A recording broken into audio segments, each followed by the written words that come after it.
What's up everybody, BigSweetC here with you. Got a special little video for you today. Kind of a different little one, more of a question video than anything. I was playing the new update to Grounded, and if you don't know, there was actually a pretty big update recently. It was supposed to be on the 9th.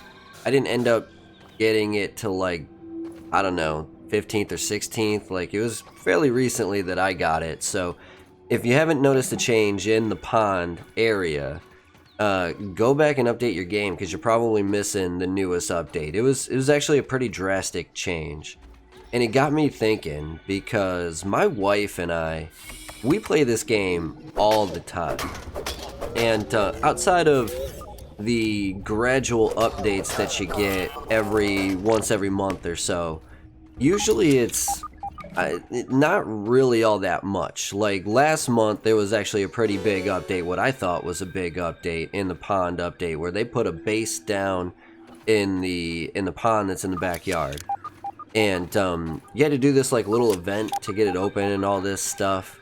Well, they have gone in and they've completely redone that again. So the basic principle is still there. You have to make your way down into the depths of the pond, if you will.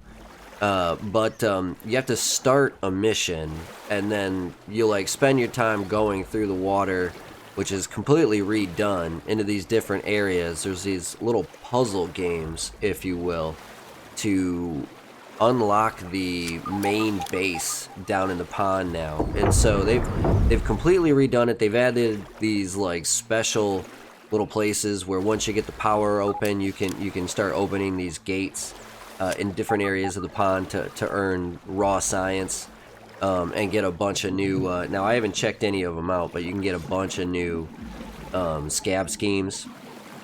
And it really got me thinking because, like I said, we play this game a lot, and outside of a couple of days a month, it's very repetitive, and it kind of loses its flair, if you will. Not that it's not a fun and relaxing game to play, because I generally enjoy building bases and stuff like that in games.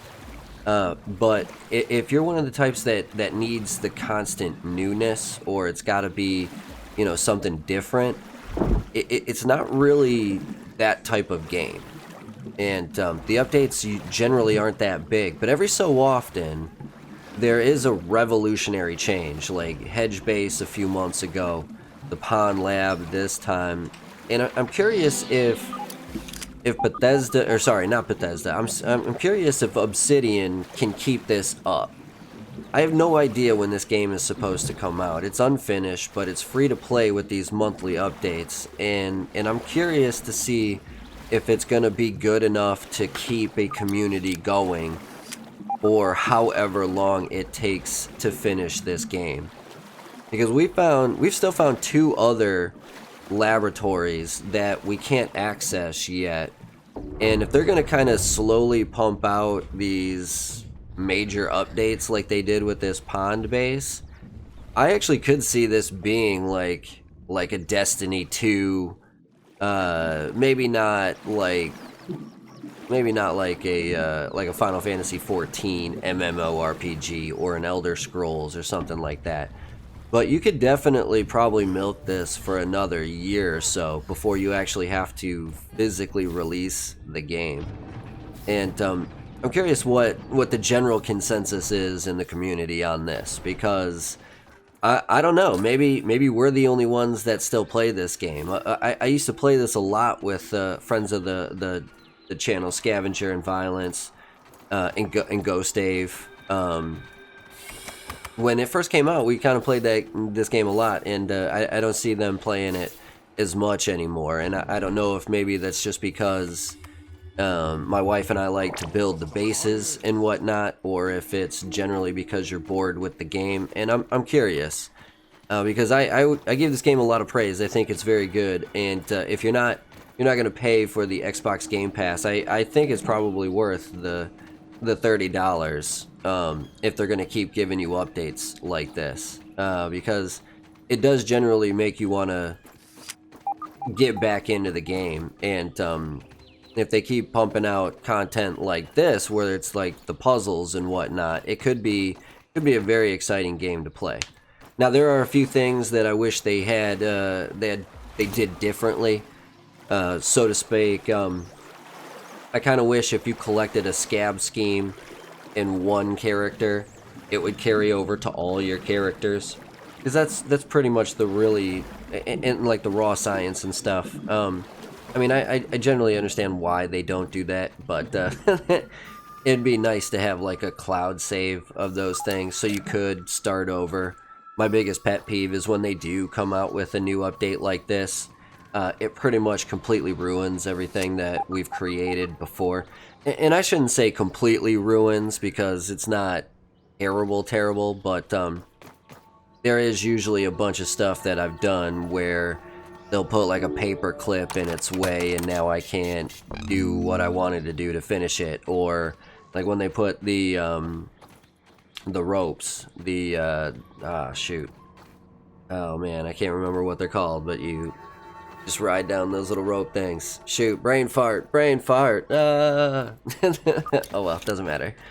Whenever they did that update, it kind of ruined like everything I had built previously, so it could do that, and that's kind of discouraging, because if I would have known it was going to be like that, I wouldn't have built that way in the first place and wasted all my time. But then again, I got to play with my wife, so it's always worth it when I get to play with her. But I just wanted to throw that out there, and also let you know, if you didn't know, there is quite the considerable update. It's pretty fun to play. If you're familiar with the pond update from last month, this is just kind of a more in-depth one, and there's a bunch more raw science out there. I kind of was disappointed from the update in terms of what you got to craft. There's no new base building or anything like that. You do get the Flippers Plus, and a couple other plus items, tools, and tools, I think. I can't remember off the top of my head exactly which one it was, but there was nothing to the base building, which is kind of a bummer. There's a new area to kind of build, which is kind of cool, but at the same time, I would, I like having options on bases to create and stuff like that. So that would have been nice to have. Otherwise, it's been a fantastic, fun turn of events. Now we got it done fairly quickly. It's not a ton of like content if you know what you're doing, but it is quite different from what it's been previously. So do yourself a favor, check it out if you have it, and if you haven't looked into Grounded yet, I highly recommend it. I think Obsidian did a fantastic job with this, and if they continue to, at least every so often, probably 3 or 4 months, drop something like this where it kind of rejuvenates the gameplay, I think they could milk this one for a little bit, and I think it'll be a good spot for them. But either way, let me know what you think in the comments. If you like this game, let me know. If you think there's going to be a big community for it, drop a comment below, because I generally think this is a good game, and I'm curious as to why I don't see as many people play it. If you think I'm terrible, and this is a terrible idea, and this is a terrible game, do yourself a favor, hit the comments below and tell me why that you think this is a terrible game. At the same time, do yourself a favor, hit that like button, hit that sub button, hit that notification bell next to it so you know when I do drop a new video or go live. And you can also find me over on Twitch and Instagram if you want to get a little bit more of the sweetness at BigSweetC on both of those channels as well. Either way, that's going to do it for this one. BigSweetC, that's me, wishing you two, that's you, wonderful day, night, morning, afternoon, evening, whatever time of day it might be. As long as you're watching, I'm wishing you a wonderful watching time. Sweetness, signing off. Peace.